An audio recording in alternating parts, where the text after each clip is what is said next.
I often wonder how young moms feel about the sort of culture, the family motif that we have here, and like, is it comfortable for the fact that many women are willing to take your baby and you can just hand off the baby, or is that like, actually I'd rather just hold on to the baby? Like, how do you feel about that? Because I mean, I have my ideas about that and what's good and what's not, but I don't have the same perspective as you, so I don't know. Well, it probably definitely depends on the person, and the child too. Like, I think with my first baby, I maybe felt more like that, like, she's fine, and like, I'm worried if she's like even like over here, like, but now that I'm on my third, it's for sure, it's like, you know, she's with so-and-so and she's fine. I don't even think about, and I appreciate that people want to take her away, or my older girls really enjoy, they don't want to be with me at church. They have so many friends well, they get to be with you at other times, to go see.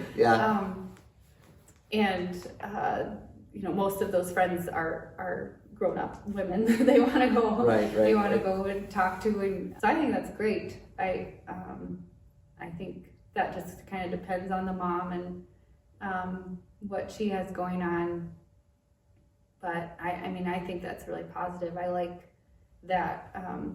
I think it's something really, really valuable for my children, that they have so many great role models, and that I don't have to worry about them going off with someone else, or, you know, that there's that security here, and the community that it's so good for them. It's like, wow, I wish I would have had that. I'm sure so many people feel that way. Yeah, for sure. I mean, what's really interesting is that, you know, of course, the church is interested in church writ large, not just St. Vladimir's.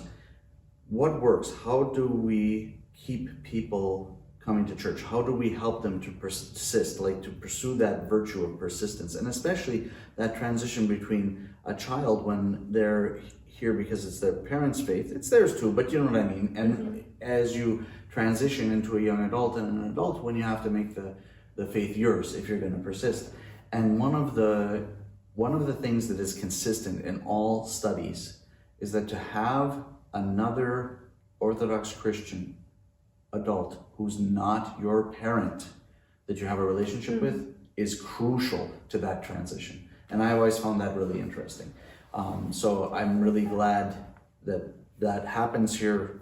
Occasionally we talk about it, but I think that's probably and hopefully something that's normal in a sort of church family, which is all working towards the same thing ideally. So anyway, I'm glad to hear that that's something positive for you, because it is really interesting that just shows up consistently, whatever it is, how much you're involved. I mean, that's not unimportant, but the sort of differentiating factor seems to be relationships with other adults who are Orthodox Christians, not your parents. Yeah. So that's really good to hear. And I see your girls, I mean, my back is to everyone, but occasionally I'll see, you know, they're in the choir or something like that. And I think that's awesome. I think that's awesome.